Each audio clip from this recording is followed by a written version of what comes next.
Bihar, asteartea goizeko 6ak eta 8ak bitartean eta AP8an Bilbon Miraflores inguruan errei mozketak egingo dituzte Gipuzkoarako noranzkoan, bihar asteartea eta etzi asteazkena, gaueko 10etatik goizeko 6ak arte. Gainera, 8an Basaurin Malmasineko tunela itxita egongo da ostiralera arte, hilak 22 Kantabriarako noranzkoan, gaueko 10etatik goizeko 6ak arte. Informazio gehiagorako badakizu sartu bizkaia.eus atarian. Bizkaiko Foru Aldundia, Bizkaia denontzat.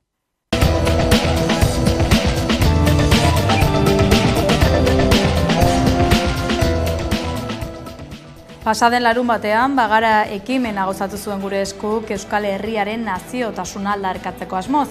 Hainbat ekintza gauzatu zituzten Hego Euskal Herriko hiriburuetan eta 12 orduko ikus-entzunezko maratoia ere gauzatu zen 11 telebistan. Horrez gain, gure eskuk mobilizaziorako deia egin zuen datorren urteko ekainaren 7irako.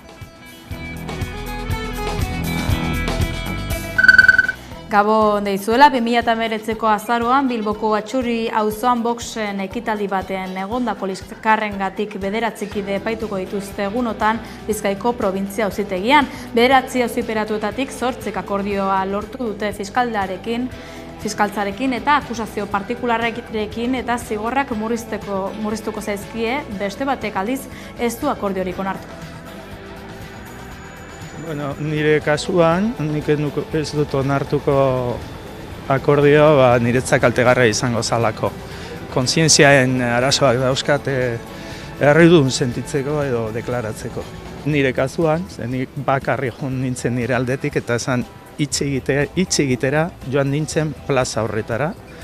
Hitz egitera, printzipioz etorri ziren pertsona batzuentzat, Atzuri auzoko politiken inguruan, hitz egin nahi nuen beraiekin, eta horretara joan nintzen, topatu nuenean hor zegoena. Aldez aurretik nekien hor egongo zirenik, lanetik nentorrela, etxerako bidean, eta plazan aurkitu nuenan, eta esan nuen, aprobetzako dute hitz egiteko, Atzurirako onugarriak izango ziren politikak, edo nauke pentsatzen nuena eta kontrastatzeko beraiekin.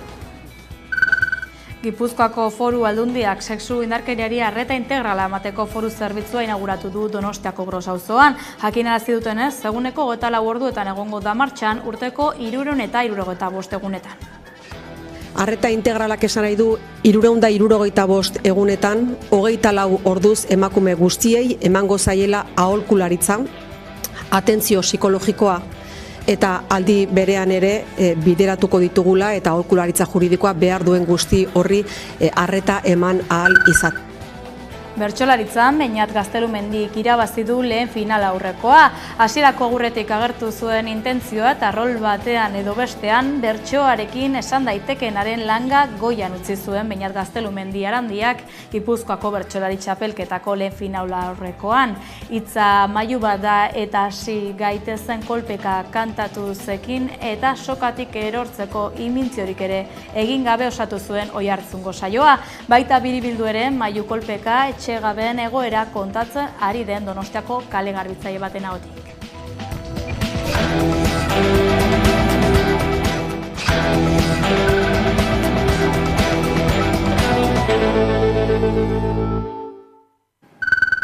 Ongi etorri guztioi, azaroaren 23an Bilbon gauzatuko den manifestazioan parte hartzeko deia egin du asteburuan EH Bilduk.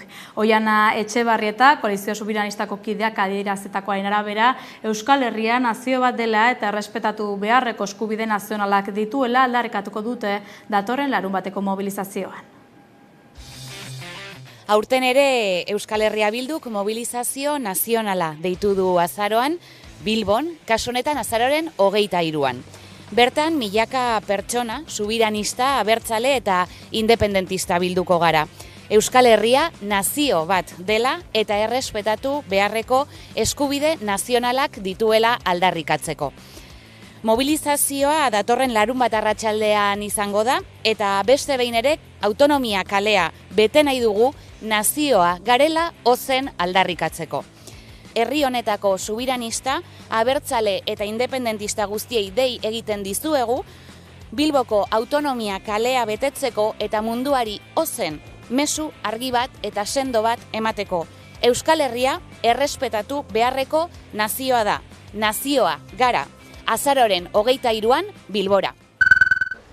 Imanol Pradales Eusko Jaurlaritzako lehendakaria eta Alberto Martínez osasun sailburua Ortuellako ambulatorioan izan dira gaur eta ditzera eman dute lehen mailako arreta hobetzeko plan bat prest dutela. Ez dituzte haren nondik norakoak zehaztu, baina nabarmendu dute lehen arretaren funtzionamendua hobetzea dela Jaurlaritzaren helburuetako bat. 3 neurri nagusik ardaztu beharko dute lehen arretaren indartzea lehendakariaren esanetan. Lehen arretako asistentzia mailaren funtzionamendua hobetzea, baita etengabeko arretako gune eta larrialdiena ere, arreta espezializatutako itxaron zerrendak murriztea eta osasun profesionalen burokratizazioa murriztea.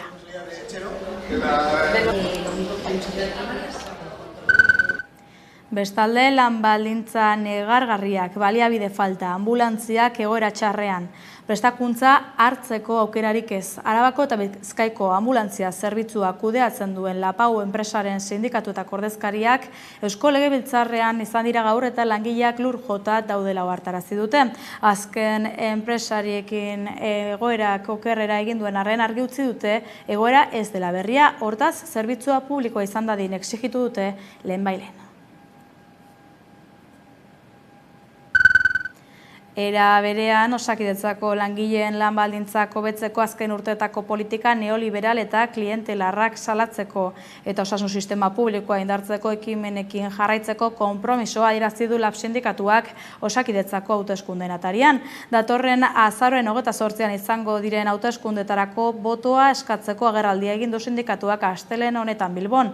Bertan Garbine Aranburu koordinatzaile orokorrak adierazi du Osakidetzak eraldaketa sakona behar duela.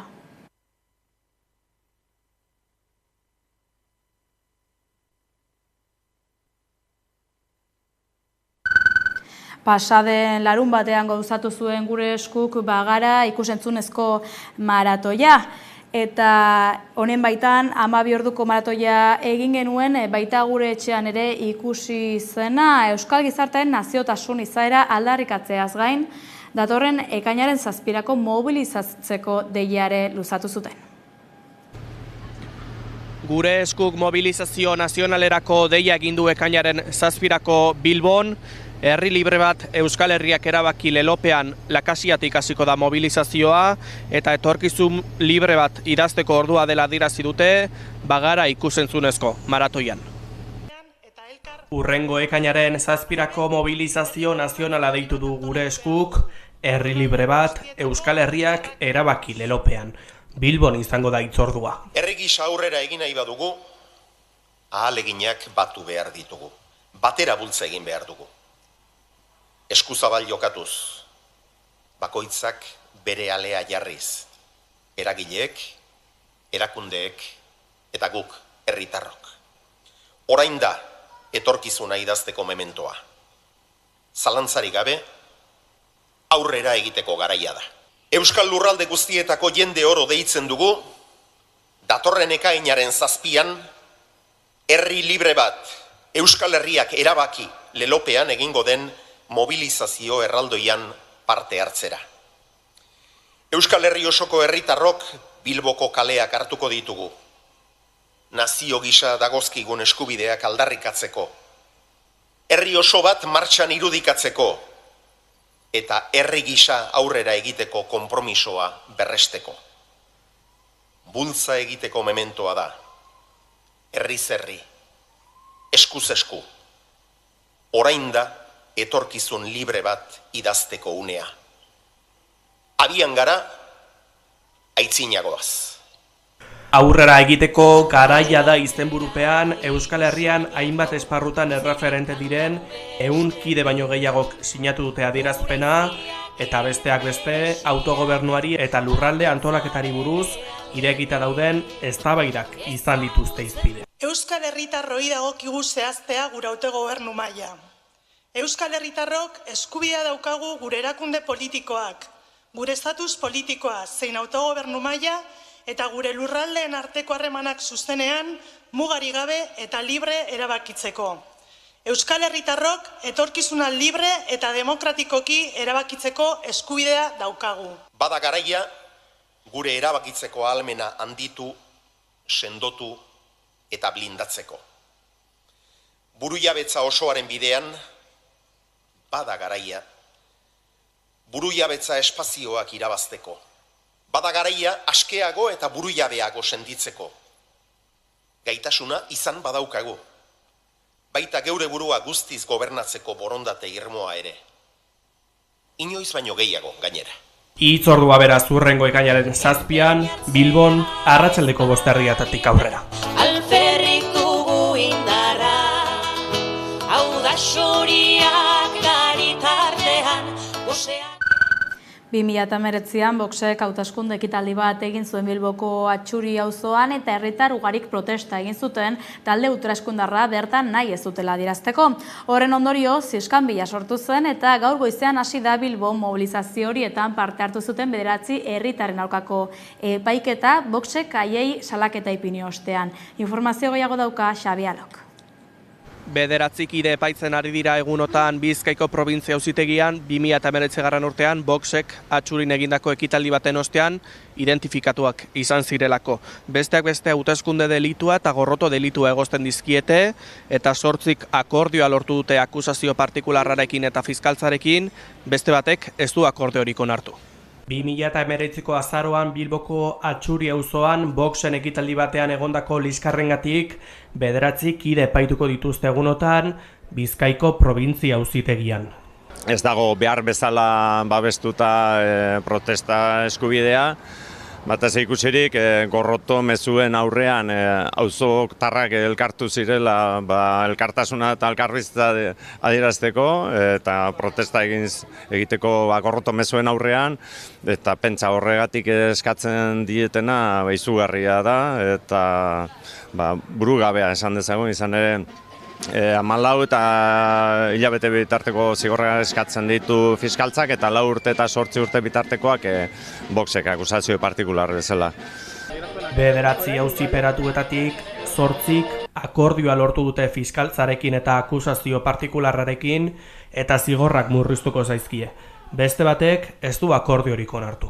Nire kasuan, nik ez dut onartuko akordioa, niretzat kaltegarria izango zalako. Kontzientziaen arazoak dauzkat erridun sentitzeko edo deklaratzeko. Nire kasuan, nik bakarri joan nintzen nire aldetik eta esan hitz egitera joan nintzen plaza horretara.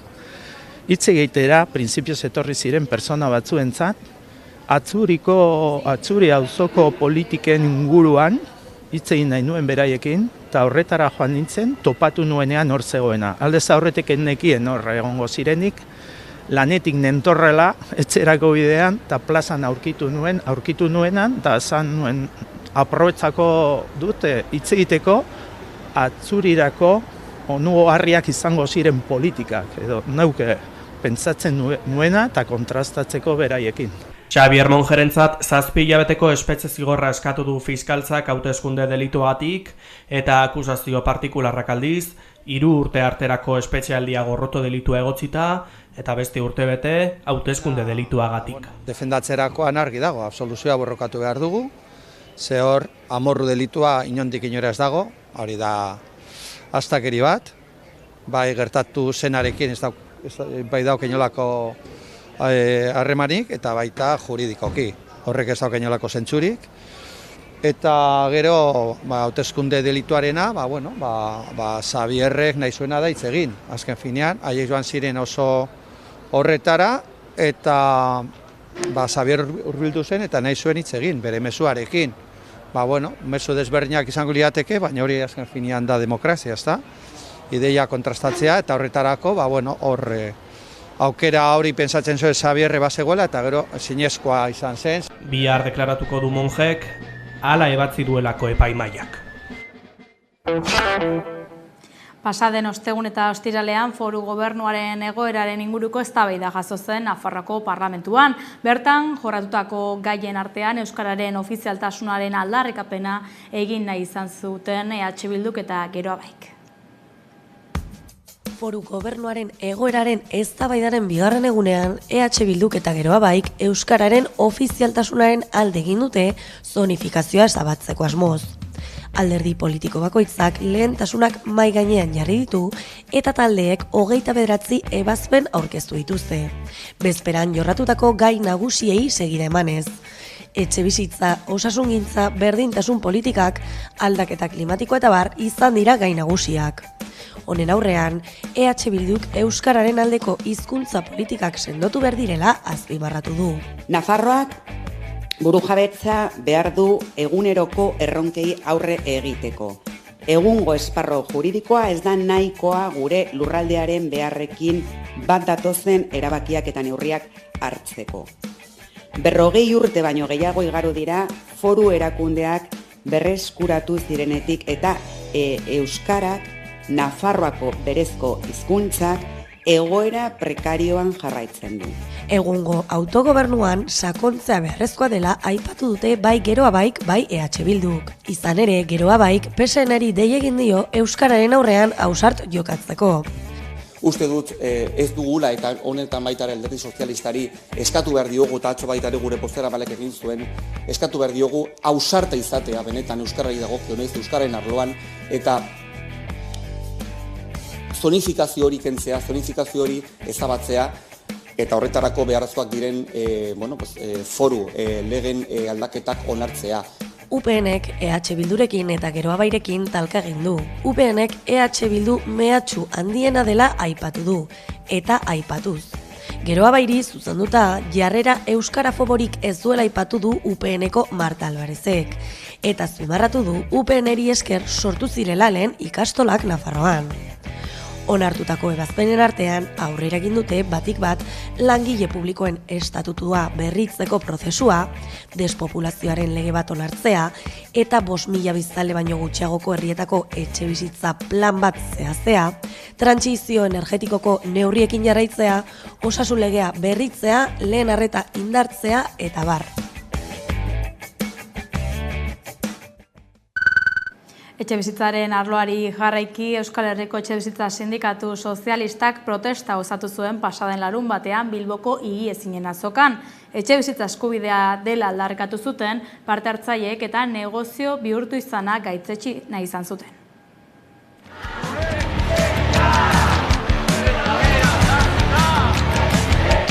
Higiezin azoka honetan 2 milioi eurora arteko luxuzko etxebizitzak saltzen dira. Baina etxebizitza merkeekin ere negozioa egiten dute.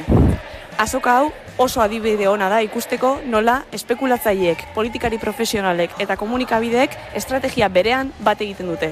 Etxebizitzaren arazotik ahalik eta errentagarritasun handiena ateratzea.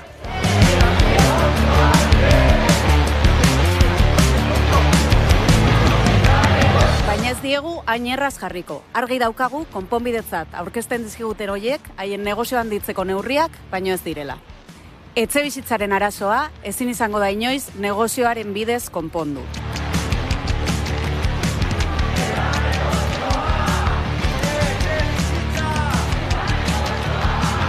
Horregaitik mobilizatzeko deia zabaltzen dugu. Etxebizitzaren negozioaren aurka. Ura finantzatzen duten politikari guztien aurka, eta etxebizitzarako eskubide unibertsalaren alde. Bilbon ikusiko dugu elkar abenduaren 14an. Ordu batetan, plaza eliptikotik aterako den mobilizazioan. Etxebizitzaren negozioari ez. Tentsioa nagusi pasaden larunbat arratsaldean Donostiako EASO plazan. Lo que no te cuentan de Donosti taldeak elkarretaratzea egin zuen Gipuzkoako hiriburuan segurtasun falta ageri denaren argudiopean. Azken garaiotan ordea taldea Afari Solidarioen aurka ageri izan da eta honen harira kontra manifestazioa gauzatu zuten ekimen honen aldeko herritarrek. Iragan larun batean Lo que no te cuentan de Donosti taldeak elkarretaratze bat deitua zuen Donostiako EASO plazan arratsaldeko 6etan, hiri seguruago bat lortzarren lelopean. Irutxuloko hitzak adierazitakoaren arabera, herritar gutxik babestu zuten, 30 bat lagun izan ziren bertan. Afari Solidarioen aurka egin zuen taldea da hau, ordutik larun batero ari dira protestak egiten. Konzentrazio horren aurrean aldi berean, talde antifasisten arrazakerearen eta klasismoaren aurkako kontramanifestazioa egin zuten, jendetsua.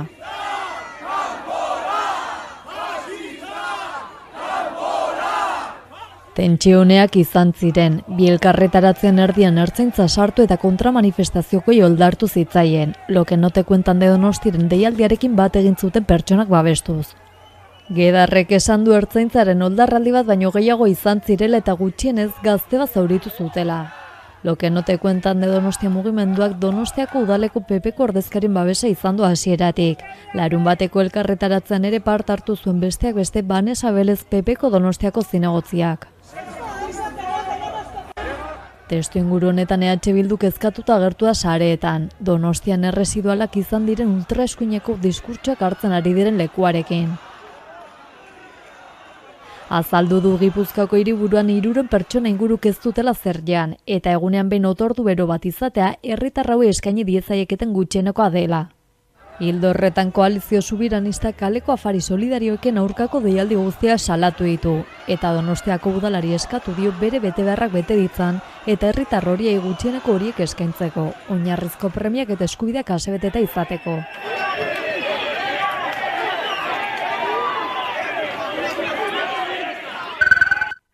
Hogeita 15 urteko gizona atxilotu zuten atzo eguerdian Pasaian bere bikotekidea hiltzen saiatzea egotzita.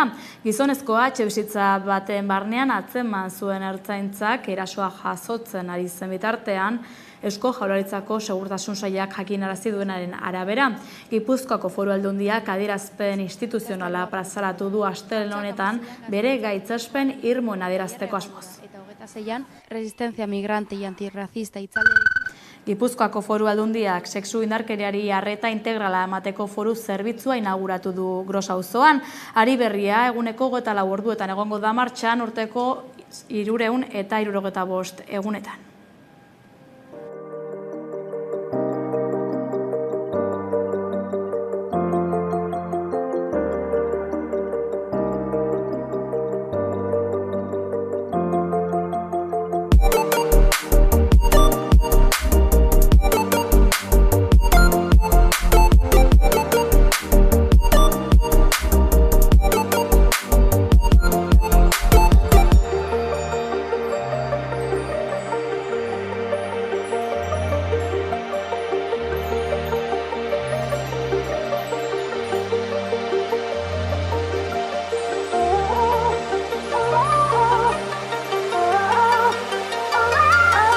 Hain justu lan asko daukagulako eta emakumeek behar dutelako arreta bat, erabatekoa integrala, horregatik sortzen dira horrelako espazioak.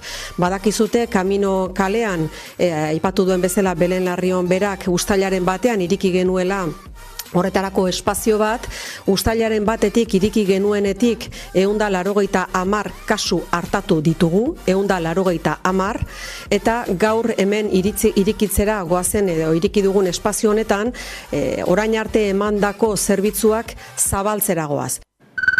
Ildo beretik, Karaban Tximileta zentroak 114 sexu indarkeria biktima hartatu ditu bere lehen 6 hilabetetan. Tximeletak zentroa sexu indarkeriaren biktima diren emakume zein haren inguruko pertsonei arreta espezifiko eta integrala eskaintzen dien Arabako lehen zentroa da. 2024ko apirilean hasi zuen bere jarduera eta ordutik 114 sexu indarkeria biktima hartatu ditu. 2023an Egoak zerbitzua izan zen indarkeria matxistaren biktimei arreta psikologikoa eskaintzeaz arduratu zena, 177 emakumeri zehazki.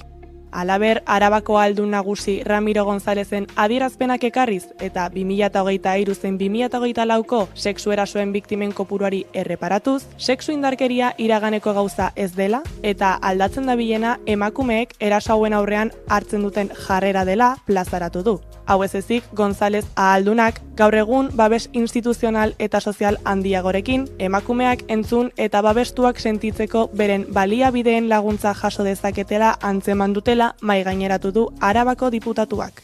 Tximeletak zentrotik biktimek une kritiko batean beharrezko berehalako arreta, laguntza emozional eta aholkularitza jasoko dutela bermatzen dute. Gainera, 24 orduko arreta, profesionalak behar duten lekura joateko erreztasuna eta 3 abokatu zein 3 psikologoren jarraipena eskaintzen dira. Bestalde, Doako zentroak beste hainbat gelekin batera erlaxazio gela, office jangela eta aurgelak dauzka. Gasteizen mendekotasuna duten pertsonek zaintza duina eta publikoa jasotzeko eskubidea aldarrikatu zuen asteburu honetan Zaintza Araba taldeak. Zaintza Araba mendekotasun egoeran dauden pertsonei laguntzeko elkartea kalera atera da kalitatezko zaintza sistema publikoa aldarrikatzeko. Gasteizko Andra Mari Zuriaren plazan bildu dira. Beste zaintza eredu bat posible da, zaintza publikoak eta duinak lelopean. Arabako zaintza sisteman gertatu diren aldaketak honen arazoak eta gabeziak ez dituela konpontzen salatu du elkarteak. Izan ere Foru Aldundiari zerbitzuaren privatizazioa sustatzea leporatzen diote. Ziurtatu dutenez, mendekotasuna duten adinekoak hartatzen dituzten lurraldeko hainbat egoitzak ez dute plantilla nahikorik, eta senideen eta hurbilekoen parte hartzea ukatzen dute, beste hainbat arazoren artean. Gauzak horrela, zaintzaren sektorea negoziotzat hartzeari uztea eta zerbitzua erabat publikoa bihurtzea eskatu du berriro Zaintza Arabak. Elkartearentzat hau da hain zuzen jarraitu beharreko bide bakarra erabiltzaileek kalitatezko zaintza jaso dezaten eta langileek baldintza duinetan jardun dezaten. Abiadura handiko trenaren aferan, Bilduko Sakanako, Lautadako eta Goierreko ordezkariek agerraldia egin dute gaur goizean Altsasun proiektu honen inguruko zundaketa eta azterlanak bertan behera uztea eskatzeko. Sakanako, Lautadako eta Goierriko Bilduko ordezkariek agerraldia egin dute Altsasun abiadura handiko trenaren proiektua garatzeko zundaketa eta azterlanak geldiaraztea eta tren sozialaren proiektuaren aldeko apustu sendoa egitea exigitzeko. Gelditu dezagun inongo justifikazioarik ez duen proiektu hau. Ez du merkantziarik garraiatuko. Ez du inongo ardatz ekonomikoa lotzeko balio izango. Ez du balio izango gure herria artikulatzeko. Ez du ezertarako balioko. Horregatik, arduraz jokatzea eskatzen dugu. HTan inbertituko duten dirutza gizarteak gaur egun dituen errealitatera moldatu beharko litzateke.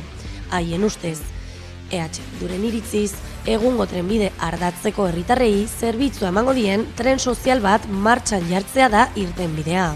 Tren sozial horrek beti ere, trenbide sarea modernizatzea, trenbidezko salgaien garraio bultzatzea eta gure herrietako eta eskualdetako geltokiekiko konexioak eta maiztasunak hobetzea izan behar du oinarri. Ildorretan, Arabako Lautadako aldiriko zerbitzua martxan jartzeko prozesua azkartza eta bizkortzea eta egungo korridorea modernizatzea eskatu du Ezker Soberanistak. Garraio mugikortasun eta hiri agenda ministerioak abiadura handiko trenaren proiektua garatzeko Iruña Altsasu eta Iruña Beasain trazadurari dagozkion zundaketak eta azterlanak egiteko eskaerak aurkeztu zituen hainbat udaletan duela hilabete batzuk. Udalek kontrako posizioak gertu eta zundaketak egiteko baimenak ukatu arren, ministerioak zundaketa geoteknikoekin aurrera egitea erabaki du. Egoeraren aurrean, zundaketen aurkako mobilizazioetan parte hartzera deitu dituzte herritarrak.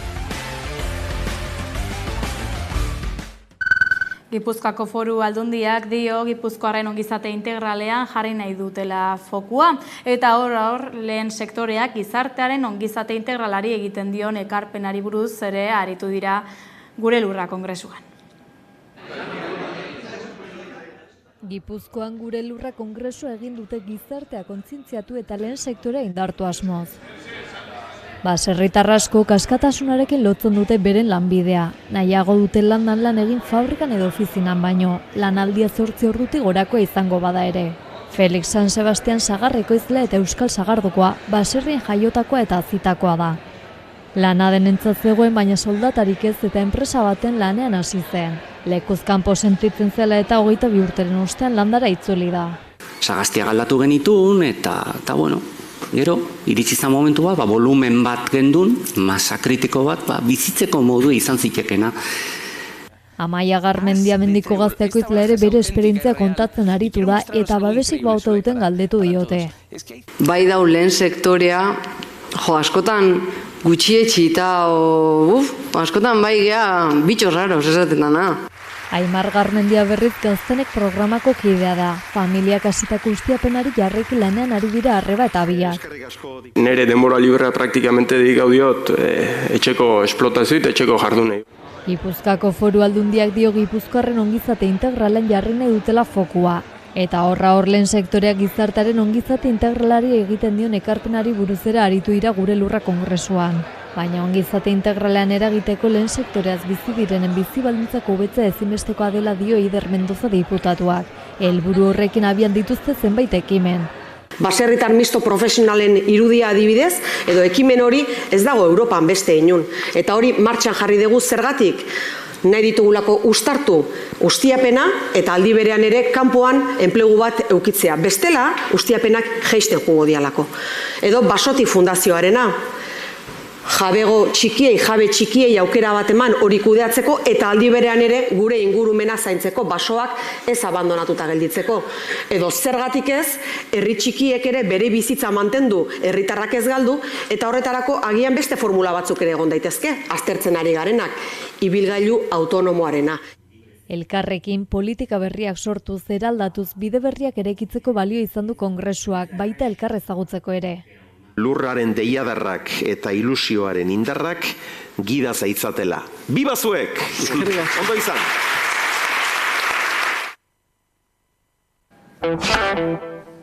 Ekonomia arloan urtarrilean izango dira laborantzako hauteskunde profesionaletarako zerrenda aurkeztu du LB sindikatuak Itsasmendi Etxaldean Senperen. Julen Perez atezaina izango da 20 laborariko zerrenda bururo.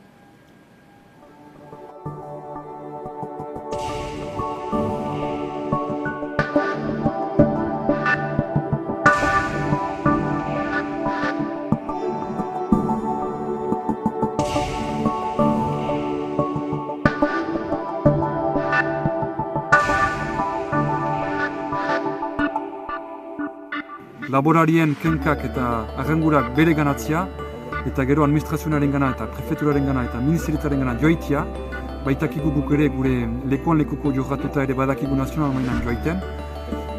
Haren gana joitea erraiteko jara, eskuali eguntan laborantza holakoa da, eskuali eguntan laborariek hola nahi dute segitu, hori espaldin bada desagertuko gira, zer egiten dugu. Eta baliteke gure biztan dena ateratzea, edo gure espazio bat sortzia laborarien kesua adierazteko, bainan gure manera.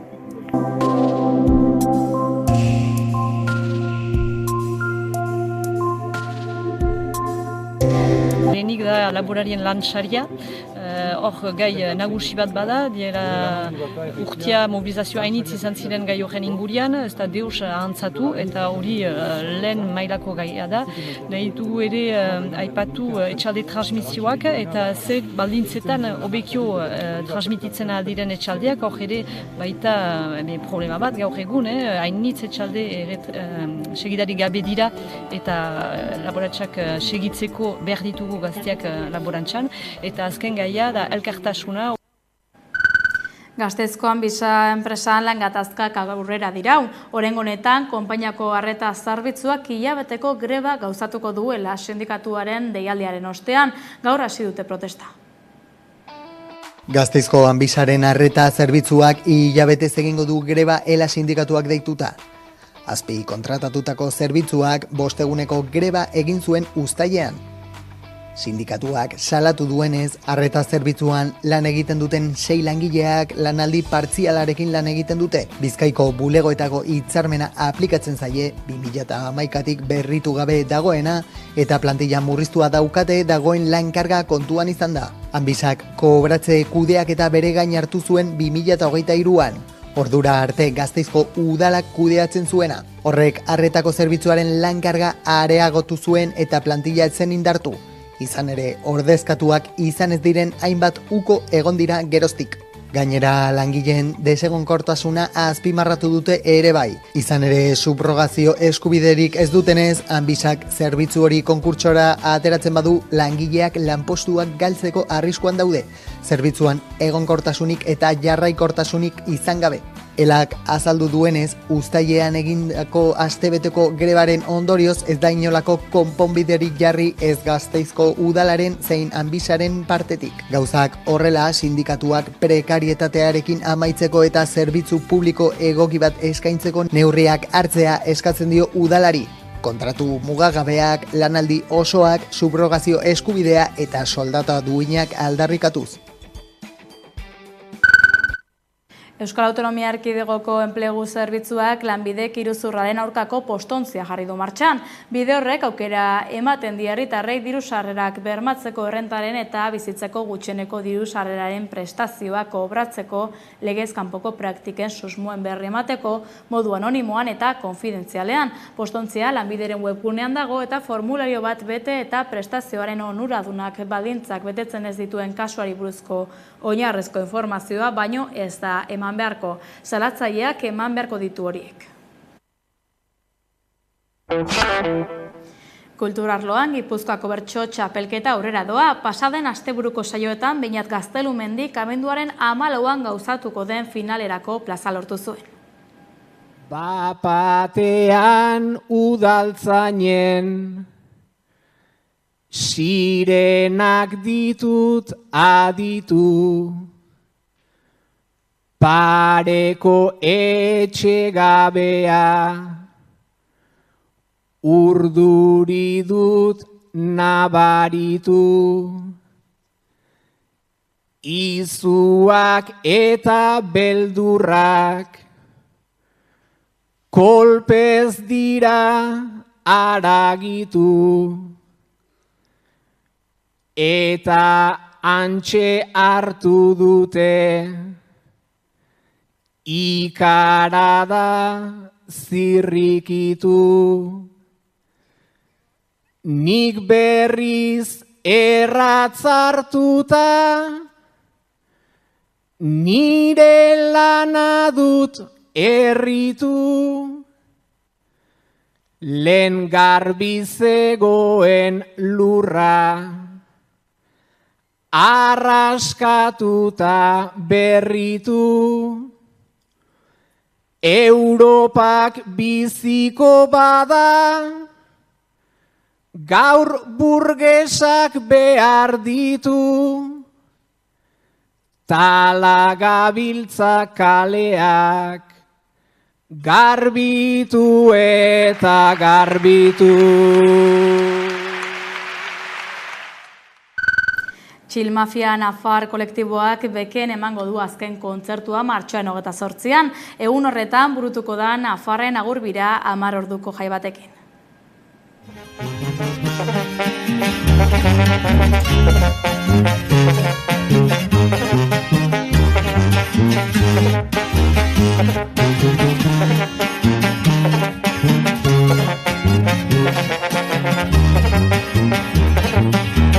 No nos entendemos, es un mus corrido. Dentro de este puto juego acabo vencido. Te tiro y no me coges ni un envido. Y a mí se me encoge el pecho, estoy mal herido. Por la puerta grande entramos y éramos como mi carne. Pero te acabo frustrando que me hablaras siempre en balde.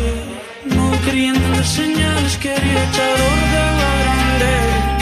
Y ahora nos están echando y nunca nos vi tan distantes. Y el trauma que nació de haber perdido. Eta holtza gainean jarraituz Fermin Muguruzak kontzertu eskaini zuen larun batean Martuteneko kartzelan. Bertan sarri-sarri kanta ezaguna abestu zuen besteak beste Piti eta Sarriren ihesalditik 39 urte igaro direnean.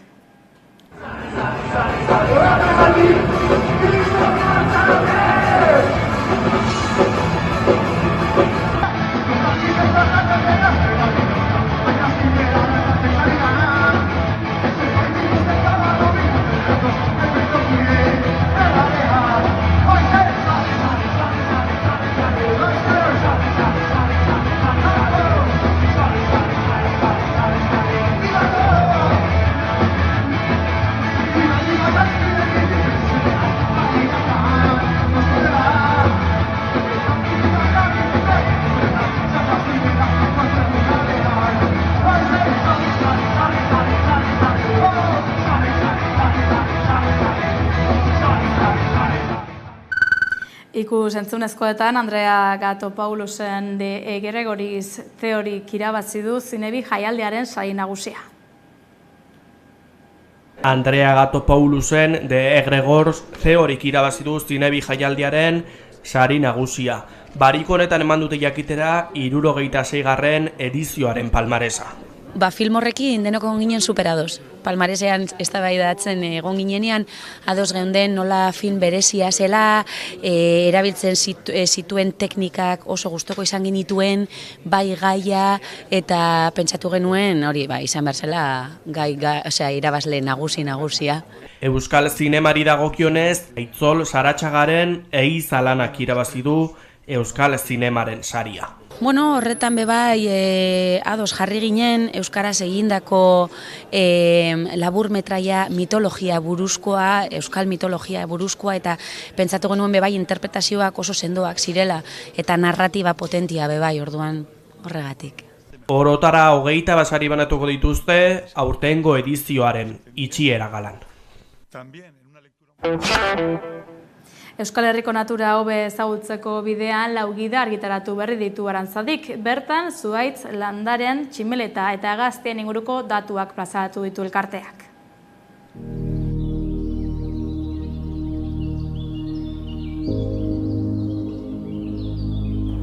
Euskal Herrian zenbat tximeleta, hegazti, lore eta zuhaitz ditugu. Bada Arantzadik horiek identifikatzeko lanturako 4 minigida aurkeztu ditu, goazen horiek ezagutzera.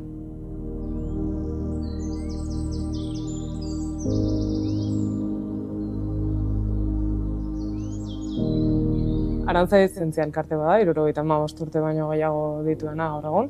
13 sail gaude horren baitan, eta 13 sail horietan naturzientzien sail batzuk ere kokatzen dira. Hor botanika dago adibidez, ni sail horren kide eta langile naiz, eta ornitologia eta entomologiako sailekin batera 4 gida kaleratu ditugu duela oso gutxi.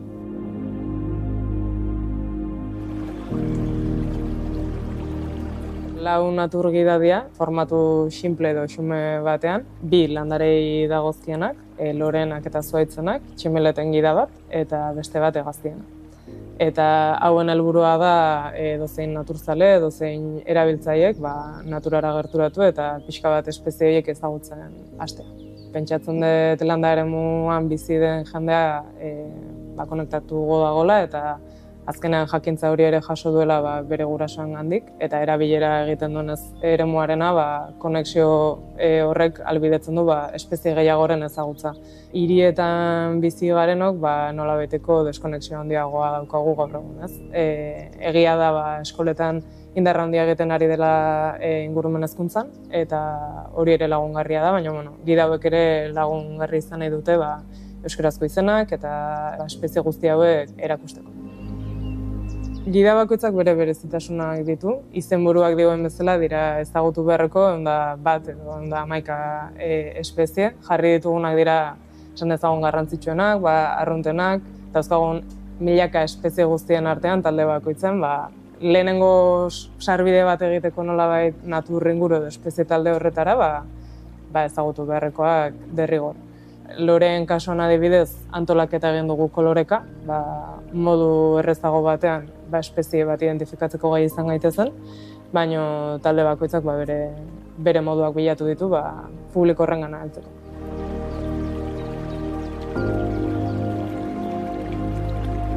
Gida hauetan aurkituko ditugun espezien artean adibidez hegaztietan ia gehienok ezagutuko dugu zer den basatea. Dala edozein hiriko parketan edo herriko parketan aurkitu dezakegun ata putzu txiki bat baldin badago. Baina aurkituko ditugu bestelako espeziak, adibidez kopeta zuria, badela nahiko arrunta Euskal Herrian edo adibidez txingudira baldin bagoaz aurkituko duguna urte guztian zeharria ziur. Eta behar bada, txingudin paseatzen dabien persona batek ikusi du inoiz, baina ez dira izenik jarri orduan gida hauek ere badira tresna hortarako. Eta zuhaitzen kasuan adibidez, badakigu zer den aritza, ia gehienok ez ostoa identifikatuta daukagu, Bizkaian adibidez bada simbolo oso garrantzitsu bat, gida honek biltzen ditu 6 aritz mota. Eta laguntzen dugu ere, landare talde baten barruan ikusten ez dela espezie bakarra, baizik eta espezie asko daudela. Gida hauek edozein erabiltzaileentzat daude pentsatuta, hasi ume txiki batetik, gu bezala Arantzadin gabiltzanok ere erabili ditugu. Egia da gure egunerokotasunan erabiltzen ditugun gidak mardulagoak direla, normalean ez dago hainbesteko ilustrazio ederrik eta testua izaten dira batik bat, eta teknikoagoak, baina hauek ere badira nolabait oso katalogo visual bat ez ditugunak erabiliko identifikaziorako, baina bai gustagarri direlako. Eta umeekin adibidez, badago testu nahiko landu bat, informazio askorekin, simbologian ere informazio asko dago, baina bada lehenengo urrats bat, marrazki horien bitartez bereizketa bat egiten hasteko, eta modu askotara landu daiteke gida.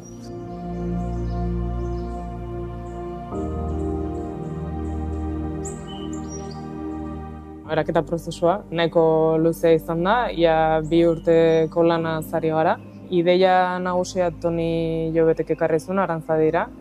Bera da gidan ilustratzailea eta formatu hau existitzen da Katalunian. Hori ikusten da eta lektiorekin batera kaleratzen dituzte eta badituzte uste eta 17 bat izenburu gida hauetan.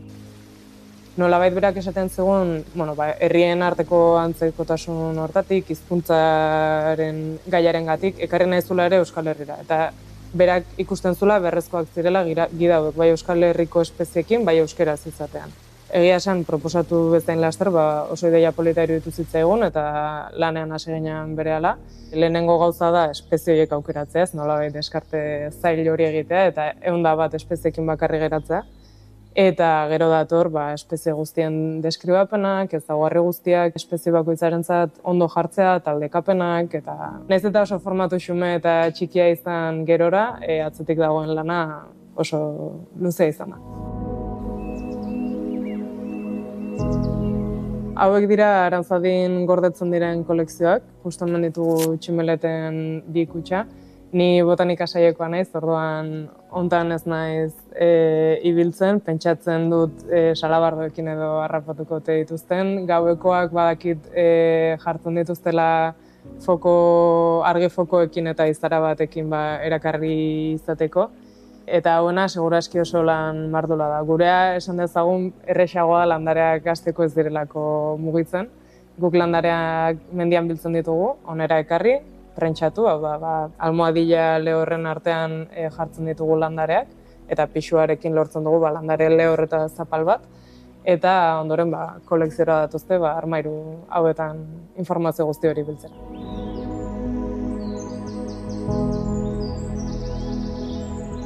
Kolekzioak dira oso tresna garrantzitsua, edozein ikerlarirentzat, baita gizartearentzat ere. Mentzen digute jakitea espezie konkretu bat egon dela toki eta baldintza zehatz batzuetan.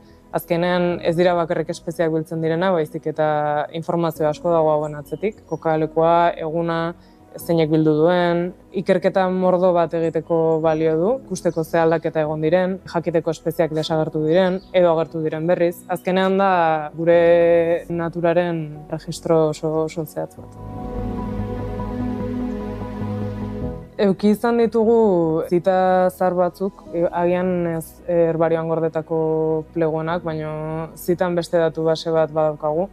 Eta gaur egun jun eta ezin aurkitu landare hori. Orduan egia da norbaitek bertan erregistratu zuela eta gaur egun ez dela berriz aurkitu, beraz ezin jakin plegu bat gabe benetan hor zegoen edo ez.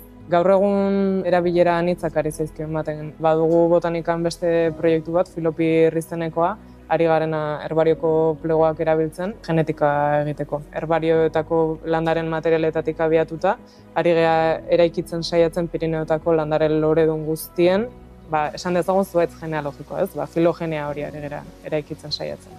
Geroz eta tresna gehiago dauzkagu eskura eta geroz eta erabilera gehiago enpiko dute herbario hauek. Tonik berak proposatu zigun, berak badituela beste izenburu batzuk buruan eta gustatuko litzaiokela gurekin harremanetan jarraitzea.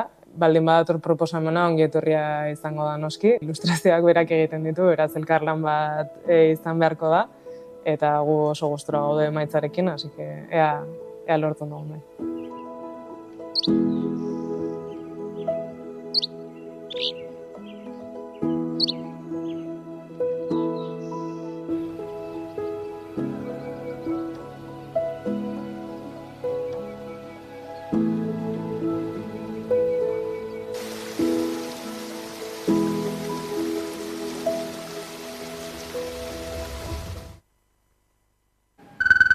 2017. urtean 11 bazkideek sortutako kooperatiba da EHCOP, Euskal Herriko Artisau Garagardogileen kooperatiba.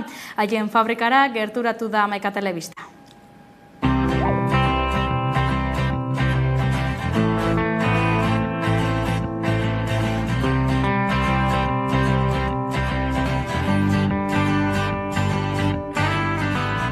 EHBirkop garagardogileen kooperatiba bat da. Euskal Herri osoko garagardo artisau marka ezberdinak bere gain hartzen dituena. Bere hastapenetara joanez, 2017. urtera bueltatu beharko ginateke.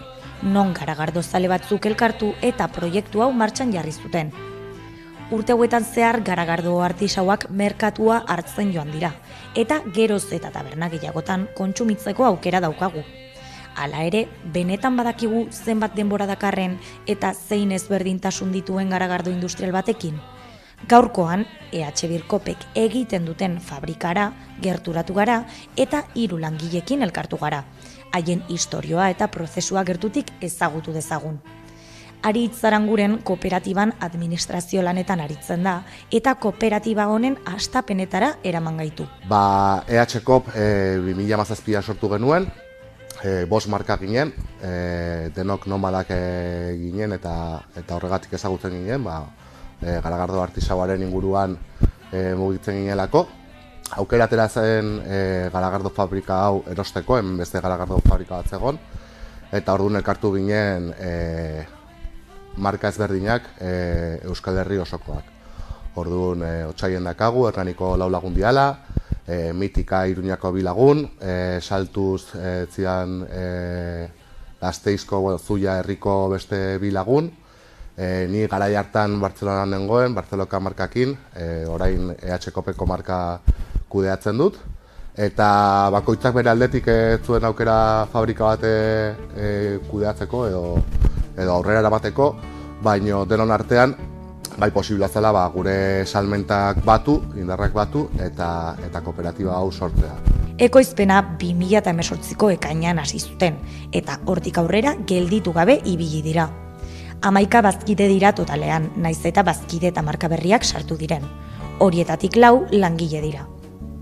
Ander Labari sukaldaria da eta garagardo prozesuaren hasiera kontatu digu. Jordanek legamia botarte bera baita arduraduna. Zuen bezala daukagu mazeradorea, hemen egiten dena, laburpen txiki bat da urberoa botatzea eta gero garagar malta botatzea. Orduan egiten da nasketa bat eta han ateratzen dugu lehen mostoa. Ordu bat pasatan, nasketa egin eta ondoren, egiten dena da, pixkat rezirkulazio bat egiten duguna da mostoa beti gora mugitzea, zirkulu bat egitea bezala, agian gero ikusi dezakegu, eta ondoren egiten dena da urberoarekin, baukagu hemen tanke handi bat urberoarekin, orduan urbera botatzen dugu hemen gainetik, eta horrela gelditzen dira azukreak arrastratzen ditu eta botatzen dugu irakite tankera.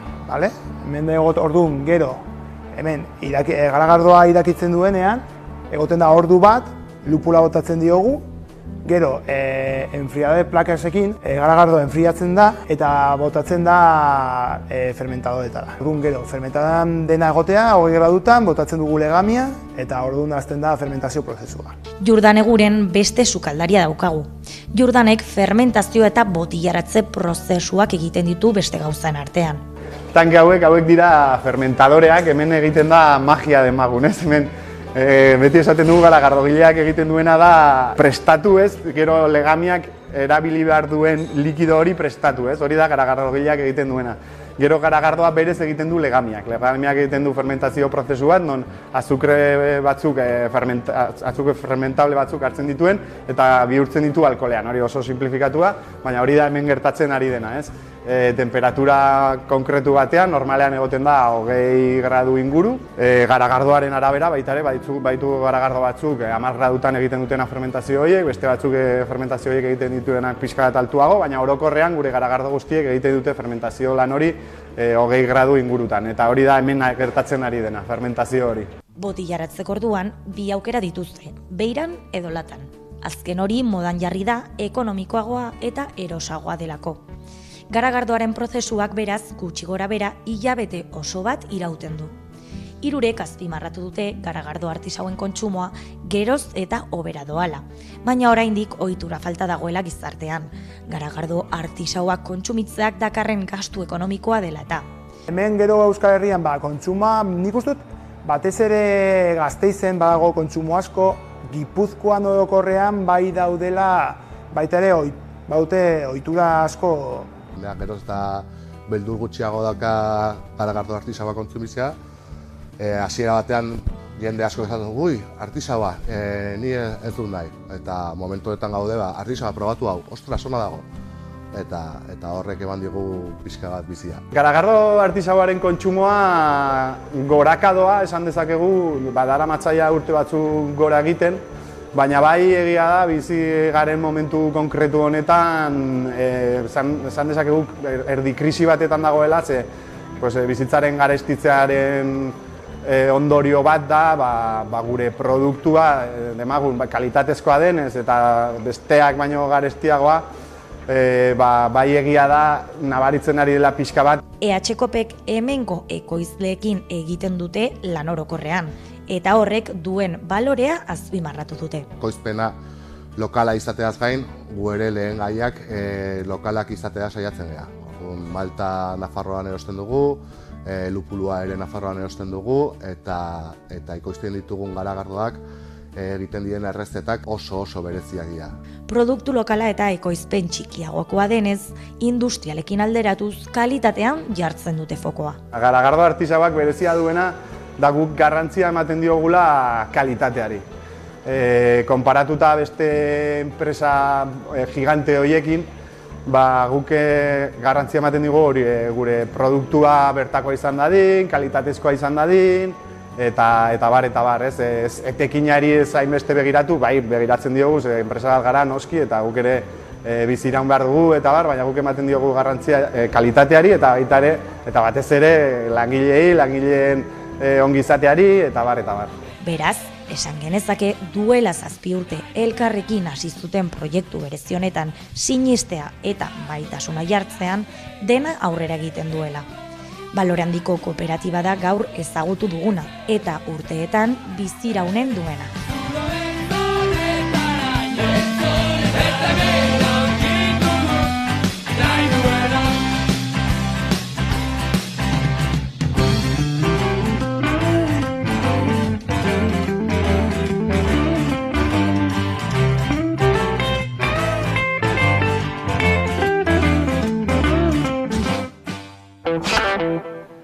Heldu gara mailerara, informazio gehiagorako, badakizu sartuamaika.eus atarian Olaia Intziartek kaleratu berri duena bestearekin agortuko gara. Bihar arte eta ongi izan.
Ez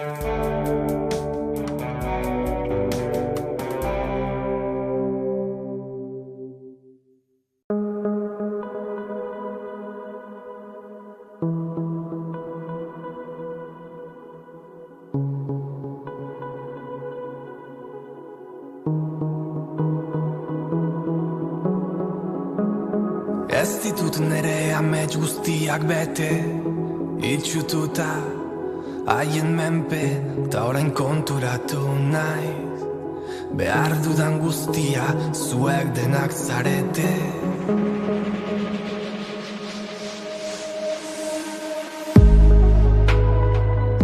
Besteak kapitaina deitzera entzuten ohituta dago Sanjurjo, ibilbideia oso bat eman baitzuen Osasuna Futbol Klubean. Eta alere, konfiantza gabeko momentuak bizi izan ditu goi mailako kirolean.